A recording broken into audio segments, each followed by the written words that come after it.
بسم اللہ الرحمن الرحیم۔ السلام علیکم دوستو، welcome to my YouTube channel Haqeeqat World. دوستو آج بہت ہی زبردست ویڈیو کے ساتھ آپ لوگ کی خدمت میں حاضر ہوا ہوں، اور یہ اپڈیٹس ہے ایک شنجن کنٹری کے بارے میں جہاں آپ وزٹ ویزا پہ جا کے ورک پرمٹ کے لیے اپلائی کر سکتے ہیں، وہاں کسی immigration office, immigration headquarter یا کونسلیٹ کے اندر۔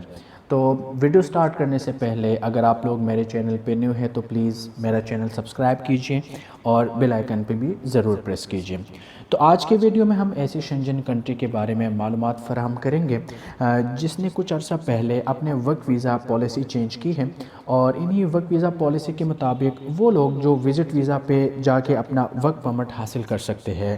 دوستو اس ملک کا نام ہے بیلجیم، اور بیلجیم ایک یورپ کنٹری ہے، ایک شنجن سٹیٹ ہے، اور یہاں کی کرنسی یورو ہے۔ 2018 کے اینڈ میں اور 2019 کے سٹارٹ میں بیلجیم نے ورک ویزا کے حوالے سے کچھ نیو قوانین انٹروڈیوس کرائے تھے، اور یہ اعلان کیا تھا کہ ان قوانین کو 2019 کے اندر امپلیمنٹ کر دیے جائیں گے، اور یہ قوانین بیلجیم کے دو بڑے ریجن فلینڈرز اینڈ ویلون میں نافذ کر چکے ہیں۔ فیڈرل گورنمنٹ کے مطابق دوسرے ریجن میں بھی بہت جلد یہ قوانین انٹروڈیوس کرائے جائیں گے۔ دوستو اس سے پہلے اگر کوئی بندہ وزٹ ویزا پہ بیلجیم جا کے وہاں ورک پرمٹ کے لیے اپلائی نہیں کر سکتا تھا، کیونکہ یہ قوانین پہلے موجود نہیں تھے۔ چونکہ یہ قوانین چینج ہو چکے ہیں تو اب کوئی بھی بندہ بیلجیم ورک ویزا حاصل کر سکتے ہیں وزٹ ویزا پہ۔ وہاں امیگریشن آفس یا امیگریشن ہیڈ کوارٹر میں جا کے آپ ڈائریکٹ اپلائی کر سکتے ہیں۔ دوستو اس کا فائدہ یہ ہے کہ اس پروسیس کے اندر ایمبیسی انوالو نہیں ہوتی۔ بعض دفعہ آپ کے ڈاکومنٹس کمپلیٹ ہوتے ہیں لیکن کئی وجوہات کے بنا پر آپ کا ویزا ریجیکٹ کیا جاتا ہے۔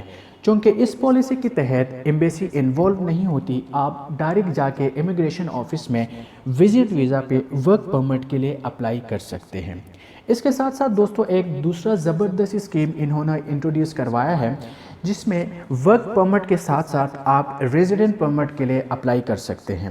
اس سے پہلے یہ قوانین نہیں تھے کہ آپ ورک پرمٹ کے ساتھ ساتھ ریزیڈنٹ پرمٹ کے لیے اپلائی کر سکے، لیکن چونکہ یہ قوانین 2019 کے سٹارٹ میں انہوں نے انٹروڈیوس کرائے ہیں کہ آپ ورک پرمٹ کے ساتھ ساتھ ریزیڈنٹ پرمٹ کے لیے ایک اپلیکیشن دے کے آپ یہ پروسیس کر سکتے ہیں۔ اس کے ساتھ ساتھ جو سکل ورکر ہے، ہائی سکل لیبر ہے، ان کے ویزا بھی بڑھا دیا گیا ہے، اور کم سے کم 3 سال کا ویزا سکل ورکر کو ملے گا جو وہاں پہ کام کر سکیں گے۔ یہ تھی دوستو بیلجیم کے حوالے سے نیو اپڈیٹس، نیو قوانین۔ امید کرتا ہوں یہ ویڈیو اور یہ قوانین آپ کو پسند آئے ہوں گے۔ اگر آپ کو مزید معلومات چاہیے بیلجیم کے حوالے سے، وزٹ ویزا کے حوالے سے، یا بیلجیم کے ورک پرمٹ کے حوالے سے، تو نیچے ڈسکرپشن میں لنک موجود ہے، آپ لنک پہ جا کے وہاں سے ساری انفارمیشن لے سکتے ہیں۔ نیو آنے والی ویڈیو بہت ہی انٹرسٹنگ ہے، تو پلیز میرا چینل سبسکرائب کیجئے اور بیل آئیکن پہ بھی ضرور پریس کیجئے تاکہ جو میں نیو ویڈیو بناؤں تو آپ کو وقت پہ نوٹیفیکیشن ملتے رہے۔ بہت شکریہ آپ لوگوں کا، تھینک یو۔